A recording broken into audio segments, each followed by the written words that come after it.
नमस्कार दोस्तों, आज की क्लास में एक बार पुनः आपका हार्दिक स्वागत है। ये क्लास हिंदी से संबंधित सभी परीक्षाओं के लिए है। आज की क्लास में हम हिंदी साहित्य के उन महत्वपूर्ण प्रश्नों पर विस्तृत चर्चा करेंगे जो बार बार परीक्षा में पूछे जाते हैं। तो चलिए हम आज की क्लास को शुरू करते हैं और हमारा आज का पहला प्रश्न है, महावीर प्रसाद द्विवेदी का जन्म कब हुआ? आपके पास ऑप्शंस में है 1850 ईस्वी, 1860 ईस्वी, 1864 ईस्वी या 1865 ईस्वी। तो इसका सही उत्तर क्या होगा? सभी लोग अपना उत्तर कमेंट बॉक्स में अवश्य दें। बिल्कुल सही।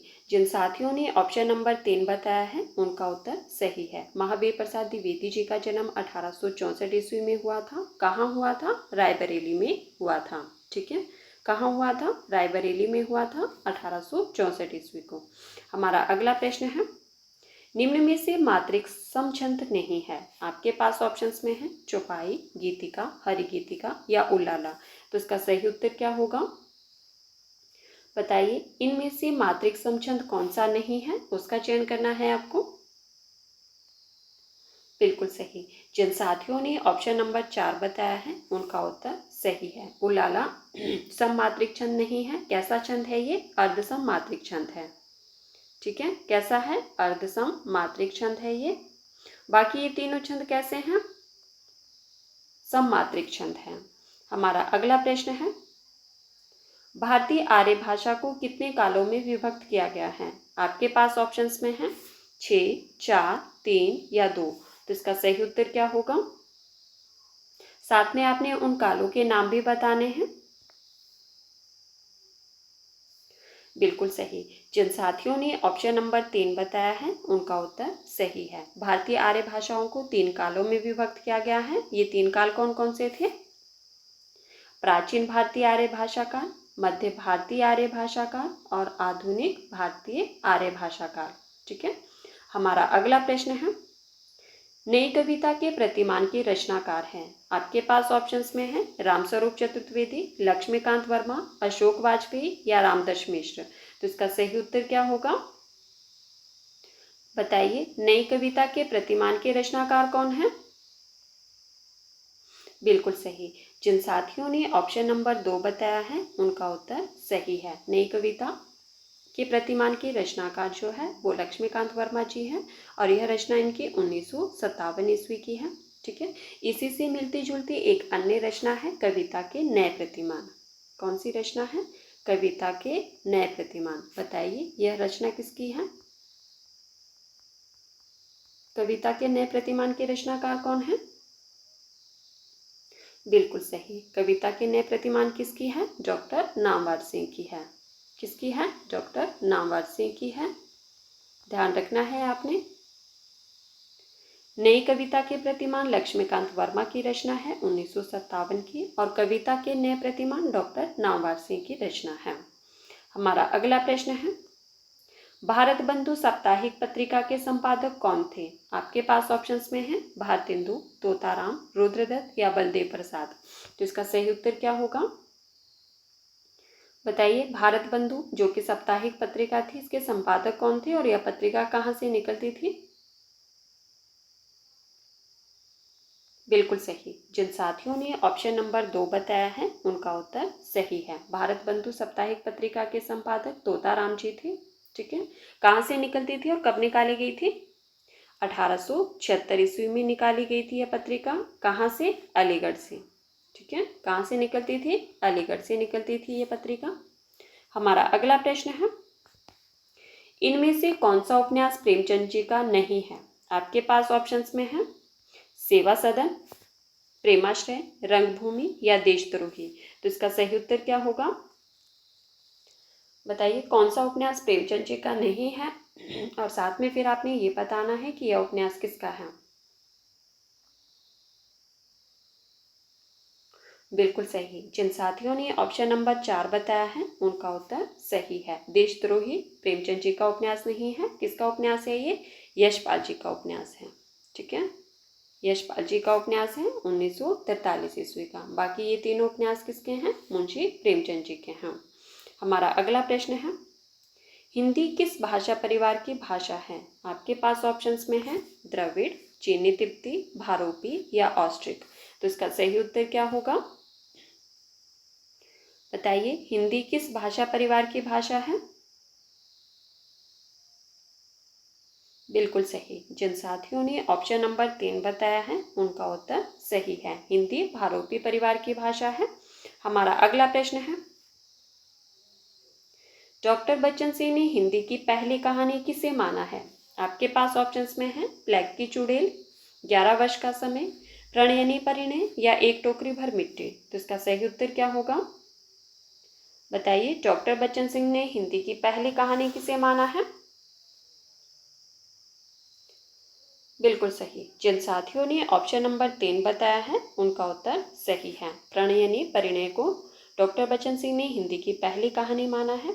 अब हम ये भी जान लेते हैं कि इसके रचनाकार कौन है। बताइए प्रणयनी परिणय के रचनाकार कौन है? बिल्कुल सही, किशोरीलाल गोस्वामी। ठीक है। और प्लेग की चुड़ैल की रचयिता कौन है? बताइए प्लेग की चुड़ैल की रचयिता कौन है? बिल्कुल सही, भगवान दास जी की कहानी है ये। और 11 वर्ष का समय, बताइए 11 वर्ष का समय इसके रचयिता कौन है? बिल्कुल सही, आचार्य रामचंद्र शुक्ल जी। और एक टोकरी भर मिट्टी, बिल्कुल सही, एक टोकरी भर मिट्टी किसकी कहानी है? कौन है इसके रचयिता? माधवराव सप्रे। हमारा अगला प्रश्न है, सागर मुद्रा किसकी रचना है? आपके पास ऑप्शंस में है निराला, अज्ञे, राजेंद्र यादव या मनु भंडारी। तो इसका सही उत्तर क्या होगा? बताइए सागर मुद्रा किसकी रचना है? बिल्कुल सही। जिन साथियों ने ऑप्शन नंबर 2 बताया है उनका उत्तर सही है। सागर मुद्रा अज्ञे जी की रचना है 1970 ईस्वी की। हमारा अगला प्रश्न है, प्रकाशन वर्ष के अनुसार ईलाचंद्र जोशी के उपन्यासों का सही अनुक्रम क्या है? आपके पास उपन्यास दिए गए हैं निर्वासित, जिप्सी, जहाज का पंछी, कवि की प्रेयसी। तो बताइए इसका सही उत्तर क्या होगा? ये चारों उपन्यास किसके हैं? ईलाचंद्र जोशी के हैं। आपको बताना है कि प्रकाशन वर्ष के अनुसार इनका सही अनुक्रम क्या है।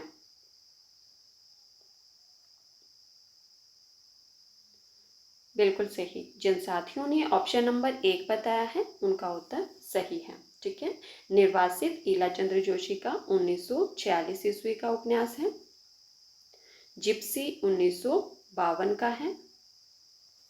और जहाज का पंछी 1954 का है।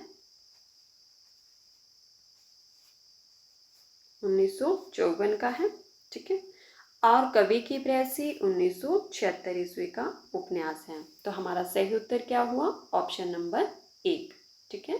निर्वासित 1946, जिप्सी 1952, जहाज का पंछी 1954, कवि की प्रेयसी 1976। ये चारों उपन्यास किसके हैं? ईलाचंद्र जोशी के हैं।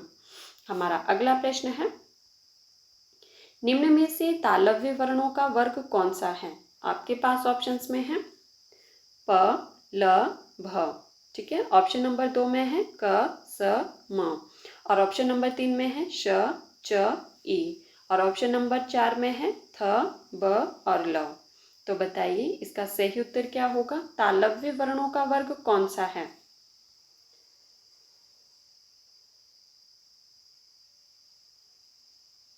बताइए इसका सही उत्तर क्या होगा?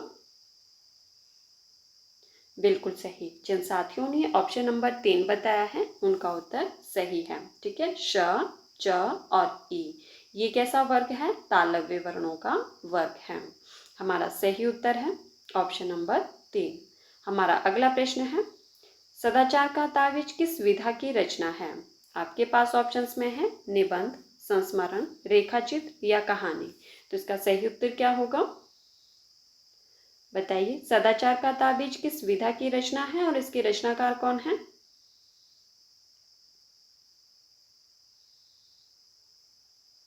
बिल्कुल सही। जिन साथियों ने ऑप्शन नंबर 1 बताया है उनका उत्तर सही है। सदाचार का ताबीज निबंध विधा की रचना है और इसके रचनाकार कौन है? बताइए किसका निबंध है ये? बिल्कुल सही, हरिशंकर प्रसाई जी का निबंध है ये। किसका है? हरिशंकर प्रसाई जी का। हमारा अगला प्रश्न है, निम्नलिखित में से किस शब्द में उपसर्ग का प्रयोग नहीं हुआ है? आपके पास ऑप्शंस में है भरसक, भरपूर, भरतार या भरपेट। तो इसका सही उत्तर क्या होगा? बताइए किस शब्द में उपसर्ग का प्रयोग नहीं हुआ है, उसका चयन करना है आपको।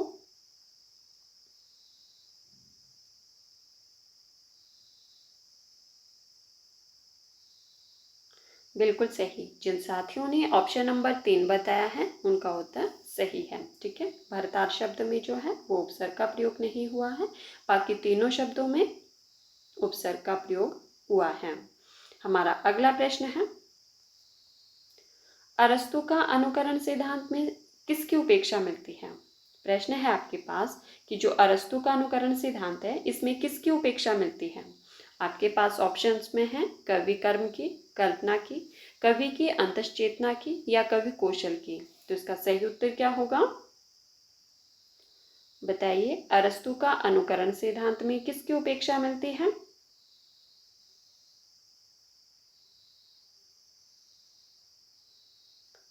बिल्कुल सही। जिन साथियों ने ऑप्शन नंबर 3 बताया है उनका उत्तर सही है।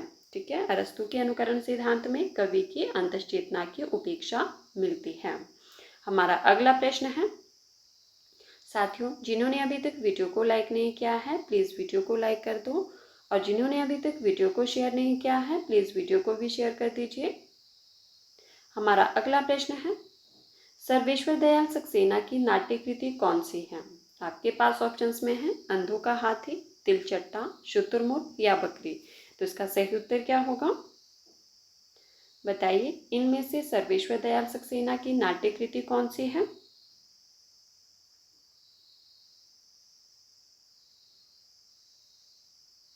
बिल्कुल सही। जिन साथियों ने ऑप्शन नंबर 4 बताया है उनका उत्तर सही है। ठीक है, कौन सी नाट्य कृति है सर्वेश्वर दयाल सक्सेना की? बकरी। ठीक है, अब हम बात करते हैं कि अंधों का हाथी, इसके रचयिता कौन है? बताइए अंधों का हाथी। बिल्कुल सही। अंधों का हाथी किसकी रचना है? शरद जोशी की। शरद जोशी जी की रचना है अंधों का हाथी। और तिलचट्टा, बताइए तिलचट्टा के रचयिता कौन है? बिल्कुल सही। तिलचट्टा किसकी है? मुद्रा राक्षस की। मुद्रा राक्षस की रचना है तिलचट्टा। शुतुरमुर्ग, बताइए शुतुरमुर्ग की रचयिता कौन है? बिल्कुल सही। शुतुरमुर्ग किसकी रचना है? ज्ञानदेव अग्निहोत्री की। ज्ञानदेव अग्निहोत्री की रचना है। सूर्य यार,